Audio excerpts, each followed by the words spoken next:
Ya, selamat bertemu kembali dengan saya, Mr. Diki, di materi listrik dinamis. Materi kelas 9 yang sudah kita lalui kurang lebih 2 kali pertemuan di minggu ini. Dan kita hari ini akan melanjutkan.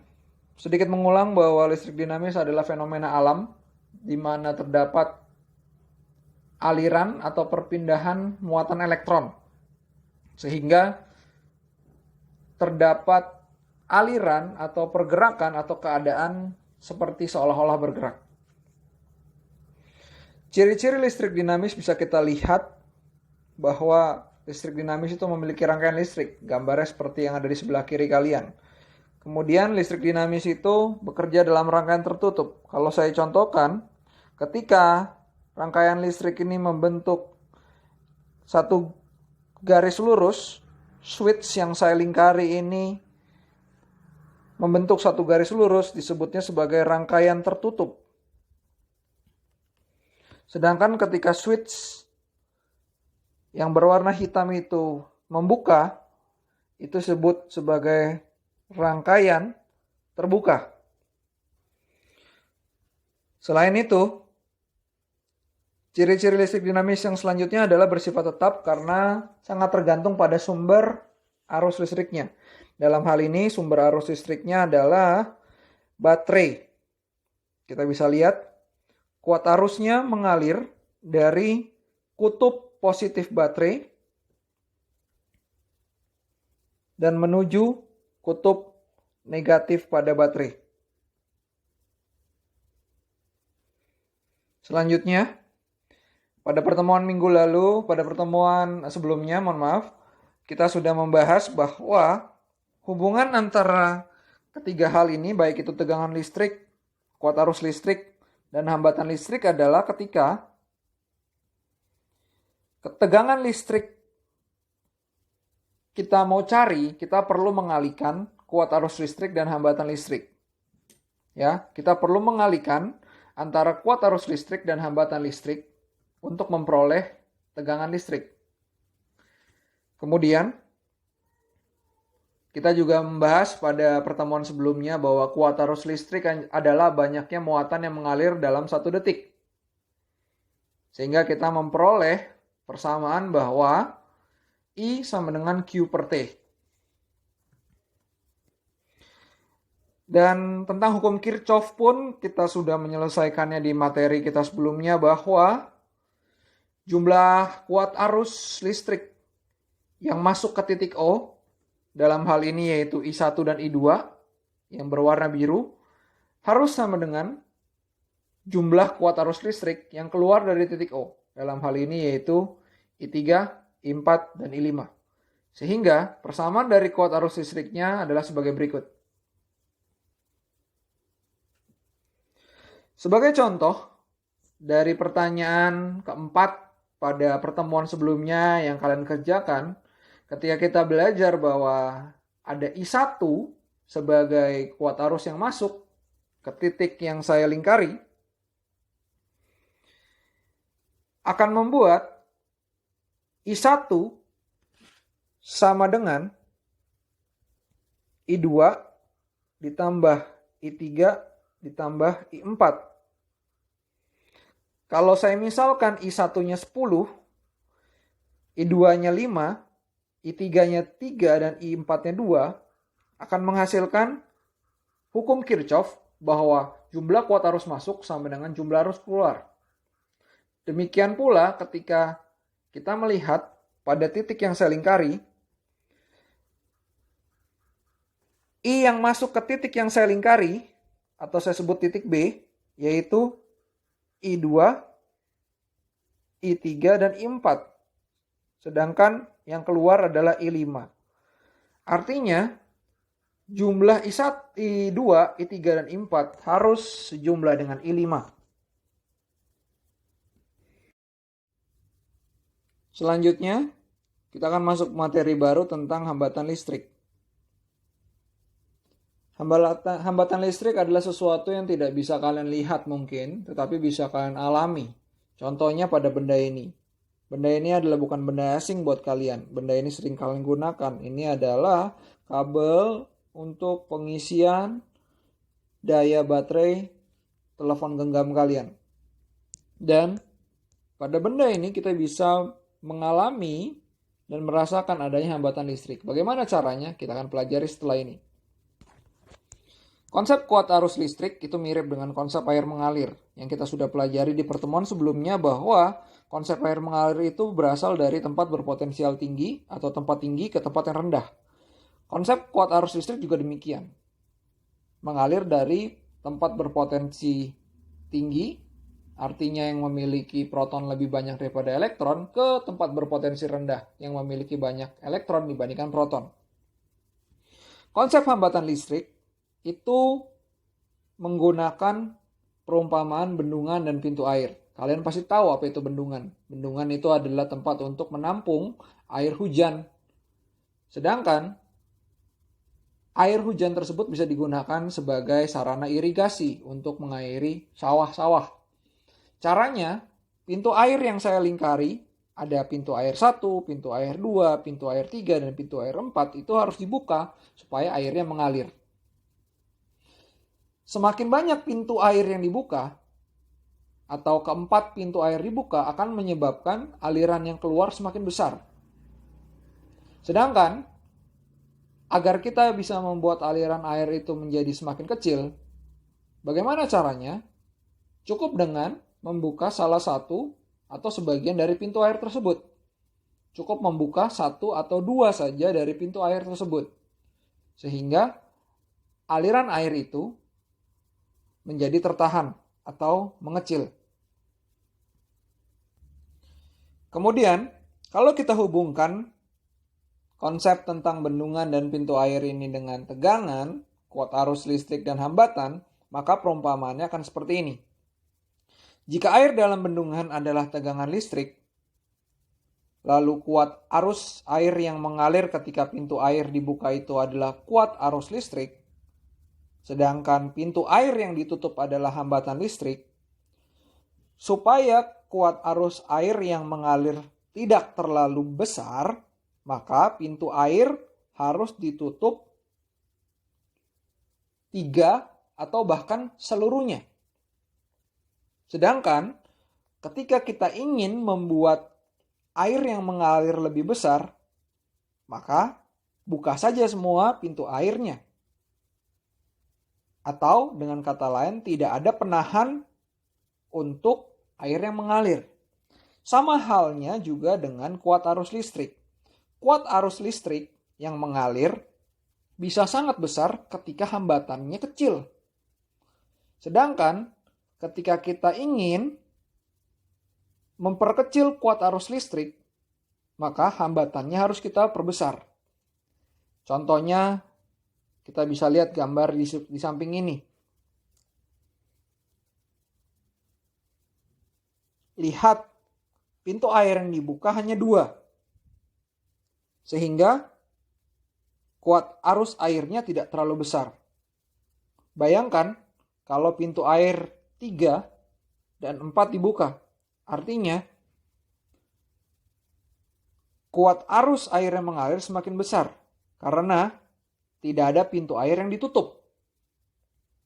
Sama halnya dengan kuat arus listrik. Kuat arus listrik akan menjadi sangat besar ketika tidak ada yang menghambat. Tetapi kuat arus listrik bisa menjadi semakin kecil ketika ada hambatan di sana. Sehingga dari persamaan V sama dengan I kali R, atau tegangan listrik sama dengan kuat arus listrik dikali hambatan listrik, kita mendapatkan kesimpulan bahwa untuk memperkecil kuat arus listrik, kita harus memperbesar hambatan listriknya. Atau sebaliknya, untuk membuat kuat arus listriknya semakin besar, hambatan listriknya harus kita perkecil. Perhatikan contoh berikut. Jika saya punya air 120 dan saya ingin mengalirkan air 120, maka pintu air yang ditutup cukup 1. berarti saya membuka pintu airnya 3. Sehingga aliran airnya sangat besar. Agar aliran airnya menjadi lebih kecil, saya harus menutup pintu airnya 2 dan membuka pintu airnya 2. Lalu bagaimana ketika saya ingin aliran airnya saya perkecil? Berarti pintu air yang ditutup harus saya tambahkan menjadi 3. Konsep ini mirip dengan tegangan listrik, kuat arus listrik dan hambatan listrik. Ketika saya mau kuat arus listriknya besar, maka hambatannya cukup 1 ohm.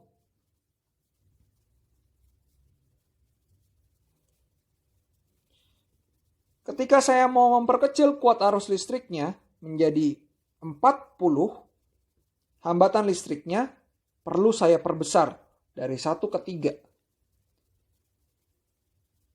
Sedangkan ketika saya mau memperkecil kembali kuat arus listriknya, maka hambatan listriknya perlu kembali saya perbesar menjadi 4. Sekarang giliran kalian untuk menjawab. Ambil kertas, alat tulis kalian untuk menjawab pertanyaan ini. Pertanyaan pertama, tentang hambatan listrik. Jika besar tegangan listrik sama dan hambatan listrik dirubah, bisa menjadi lebih besar dan bisa menjadi lebih kecil. Apa yang akan terjadi terhadap kuat arus listriknya? Saya ulang ya. Jika besar tegangan listriknya sama, artinya tidak diubah, dan hambatan listriknya diubah. Ada 2 kemungkinan, bisa menjadi lebih besar dan menjadi lebih kecil. Apa yang akan terjadi terhadap kuat arus listriknya? Silakan kalian jawab. Kemudian, pada hambatan listrik, kita tahu bahwa sebuah kawat listrik atau sebuah kabel listrik itu mampu menghambat dari kuat arus listrik yang mengalir. Tetapi tergantung sekali pada jenis kawatnya. Jenis kawatnya isolator atau konduktor. Nah, pertanyaan kedua. Bisa kalian jawab tentang hambatan listrik. Jika besar hambatan pada sebuah kawat itu dipengaruhi oleh beberapa hal. Salah satunya adalah jenis kawat. Apabila jenis kawat termaksud dalam golongan isolator, maka besar hambatan listriknya akan semakin besar. Mengapa demikian? Silakan jelaskan. Kalian bisa membaca halaman 105 buku cetak PR IPA sebagai clue atas pertanyaan ini. Kemudian, pada hambatan listrik, kalian bisa melihat di buku PR IPA kalian ada persamaan seperti yang saya lingkari ini. R sama dengan P dikali L dibagi A. Saya ulang. R sama dengan P dikali L dibagi A. Pertanyaan ketiga tentang hambatan listrik. Besar hambatan yang kita tahu sebagai R pada sebuah kawat itu dipengaruhi oleh beberapa hal, yang salah satunya adalah jenis kawat yang kita sebut sebagai P yang saya lingkari merah. Sebutkan 2 faktor lain yang mempengaruhi besar hambatan listrik pada sebuah kawat. Silakan baca halaman 105 buku cetak PR IPA sebagai clue dari pertanyaan ini. Pertanyaan keempat tentang hambatan listrik. Kalian bisa melihat bahwa ada 2 buah kabel pengisi daya telepon genggam yang A dan yang B.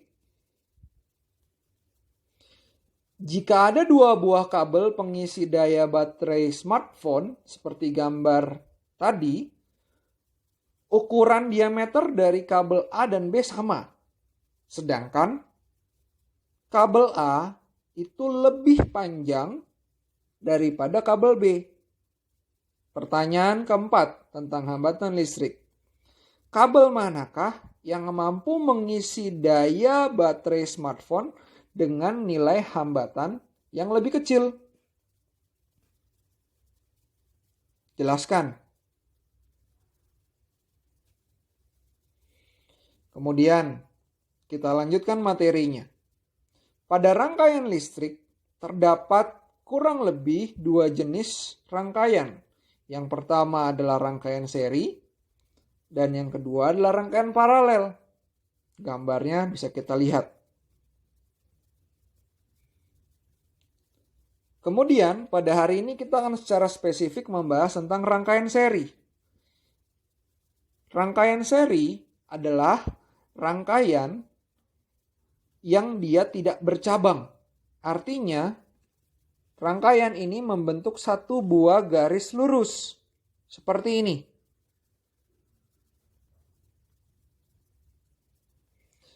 Satu garis yang tidak bercabang. Itu kata kunci untuk rangkaian seri. Tidak bercabang. Pada rangkaian seri, seluruh resistor atau kita sebut sebagai hambatan, ini gambar hambatan 1 dan ini gambar hambatan 2. Itu bisa disatukan menjadi namanya rangkaian seri atau disingkatnya RS dengan cara cukup ditambahkan. Seperti formula yang saya beri kotak ini. R1 harus ditambahkan dengan R2. Karena kebetulan di gambar ini hanya ada 2 hambatan, jadi cukup menambahkan R1 dan R2. Akan tetapi jika ada hambatan lain di sini, harus ditambahkan yang lain. Jika hambatan itu dirangkai seri. Rangkaian seri adalah rangkaian yang tidak bercabang. Pertanyaan yang kelima dan pertanyaan yang terakhir tentang rangkaian seri. Buatlah satu contoh soal lengkap dengan gambar sebuah rangkaian listrik seri beserta langkah penyelesaiannya dan jawabannya. Contohnya, kalian bisa baca di buku cetak PR IPA kalian, halamannya yang ke-110. Cukup membuat sebuah gambar rangkaian listrik seri dan tunjukkan cara untuk menghitung rangkaian seri tersebut. Tunjukkan cara untuk menghitung hambatan pada rangkaian seri tersebut. Demikian penjelasan dari saya untuk kelas hari ini. Terima kasih.